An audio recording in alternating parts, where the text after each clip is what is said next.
فرمایا کہ رسول اللہ صلی اللہ علیہ وسلم نے تراویح کے لیے ایک مخصوص جگہ بنائی.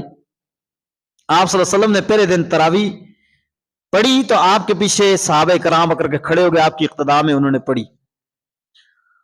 دوسرے دن دیکھا تو بہت سارے ہو گئے, بہت زیادہ جمع ہو گئے. رسول اللہ صلی اللہ علیہ وسلم نے دوسرے دن بھی تراویح پڑھائی.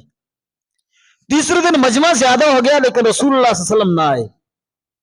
کافی دیر تک رات تک دیکھتے رہے لیکن رسول اللہ صلی اللہ علیہ وسلم نہ آئے, اپنی اپنی تراویح پڑھ کر چلے گئے.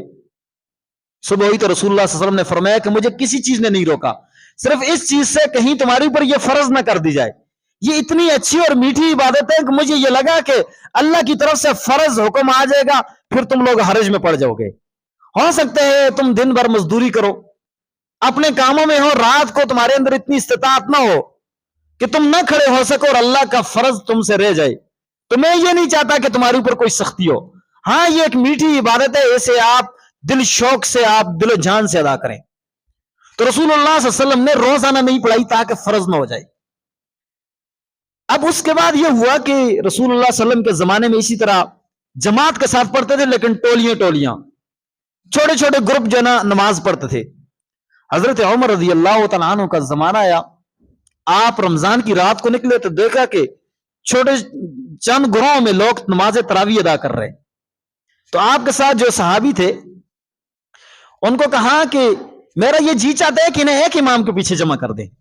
اگر ایک امام کے پیچھے پڑھے تو اب تو فرض ہونے کا ڈر نہیں ہے, اس لیے کہ وحی کا راستہ, آسمانی رابطہ ختم ہو چکا ہے. اب اگر انہیں ہم جمع کریں تو رسول اللہ صلی اللہ علیہ وسلم کے قراء میں سے حضرت ابی بن کعب رضی اللہ تعالیٰ عنہ سے فرمائش کی کہ آپ حضرت نے نماز پڑھائیں.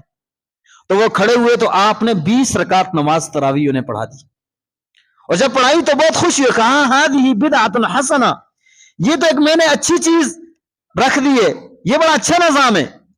اور اس کے پیچھے سارے کے سارے متفق ہو گئے. ہزاروں صحابہ کرام اس وقت موجود تھے مدینہ طیبہ کے اندر, سب کے سب نے حضرت ابی بن کعب رضی اللہ تعالیٰ عنہ کی اقتداء میں نماز تراویح ادا کی. حضرت علی رضی اللہ تعالیٰ عنہ کو زمانہ آیا تو دیکھا مسجد کی بہاریں, ہر مسجد میں تراویح ہو رہی ہے. کہاں اللہ تعالی حضرت عمر کی قبر پر کروڑوں رحمتیں نازل کرے کہ جنہوں نے ایک اچھا طریقہ ایجاد کر دیا, ایک اچھا طریقہ اپنایا کہ آپ نے تراویح میں لوگوں کو جمع کر دیا. اب ہمیں یہ کہیں نہیں ملتا کہ رسول اللہ صلی اللہ علیہ وسلم نے 20 پڑھائی ہیں, 12 پڑھائی ہیں, 13 پڑھائی ہیں. رسول اللہ صلی اللہ علیہ وسلم نے تراویح پڑھائی.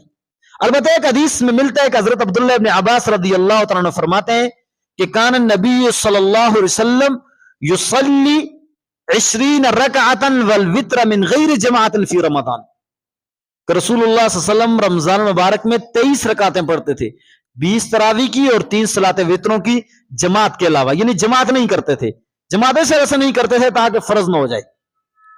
اور اس کے بعد صحابہ کرام کا معمول ہے, اور علماء امت کا اجماع لکھا ہے کہ مسجد نبوی میں اس وقت سے لے کر سن 13-14 ہجری سے لے کر آج تک 20 رکعت نماز تراویح متواتر ہو رہی ہے. لہذا اس میں کسی قسم کی شک کی گنجائش نہیں ہے کہ 20 نہیں ہے, رکعت 20 ہی ہیں. البتہ جو احادیث ملتی ہیں کہ رسول اللہ صلی اللہ علیہ وسلم نے 13 ادا کی رمضان اور غیر رمضان میں, وہ نماز تہجد ہے. نماز تراویح 20 رکعت ہے. البتہ چونکہ یہ فرض نہیں ہے, سنت ہے, تو اگر کوئی بندہ مجبوری سے کم پڑھتا ہے تو اس کی گنجائش ہے, لیکن اسے عادت نہیں بنانا چاہیے. اس لیے 20 رکعت نماز تراویح رمضان مبارک کے اندر ہوتی ہے. تو ہم میں سے ہر بندہ یہ کوشش کرے کہ ہم نے نماز تراویح میں اس مرتبہ قرآن کریم لازماً سننا ہے.